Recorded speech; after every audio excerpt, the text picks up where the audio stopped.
আবার দুর্গা পূজায় গিয়েও বলে এটা বাঙালি জাতির উৎসব। নওজুবিল্লাহ। আমি বুঝি না এরপরেও তার ধর্মমন্ত্রিত্ব থাকে কেমন। এইটা মৌলানা নামের কলঙ্ক। চাকরি রক্ষার জন্য থামেন থামেন, চাকরি রাখার জন্য মানুষ এইভাবে নিজের ঈমান নষ্ট করে। আরে বাবা, দুর্গা পূজা হিন্দুর উৎসব।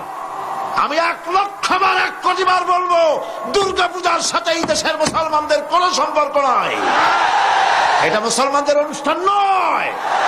নেতা নেত্রীরা, বড় বড় নেতা রবিউল আউয়াল মাস আসলে বলে তারাও মঞ্চে আসে, মঞ্চে এসে বলেন মুহাম্মদ সাল্লাল্লাহু আলাইহি ওয়াসাল্লামের আদর্শ ছাড়া কোনো উপায় নাই। আবার এই ব্যক্তি গৌতম বুদ্ধের জন্মবার্ষিকী উপস্থিত হয়ে বলে গৌতম বুদ্ধের অহিংস নীতি পৃথিবীবাসীর বাঁচার একমাত্র পথ। রামকৃষ্ণ মিশনে কি ওই কথা বলে? কথা ঠিক কিনা? অনুকূল ঠাকুরের অনুষ্ঠানে গিয়েও সেই কথা বলে। আবার দুর্গা পূজায় গিয়েও বলে এটা বাঙালি জাতির উৎসব। নওজুবিল্লাহ। আমি বুঝি না এরপরেও তার ধর্মমন্ত্রিত্ব থাকে কেমন। এইটা মৌলানা নামের কলঙ্ক।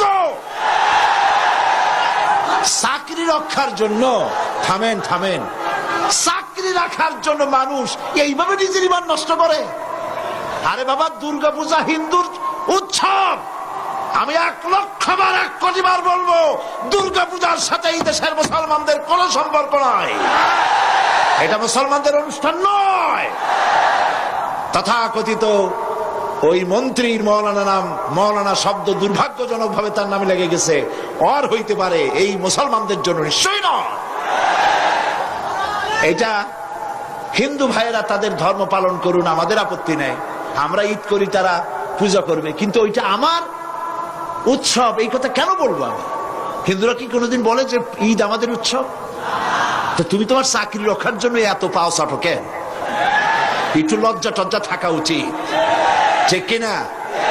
শরম থাকা উচিত, পার্সোনালিটি থাকা উচিত। এই সব মঞ্চে গিয়ে গৌতম বুদ্ধের প্রশংসা, তার আদর্শই ভালো, ওর আদর্শ ভালো, মুহাম্মদ সাল্লাল্লাহু আলাইহি ওয়াসাল্লাম আদর্শ ভালো, তাহলে পার্থক্য রইল কি?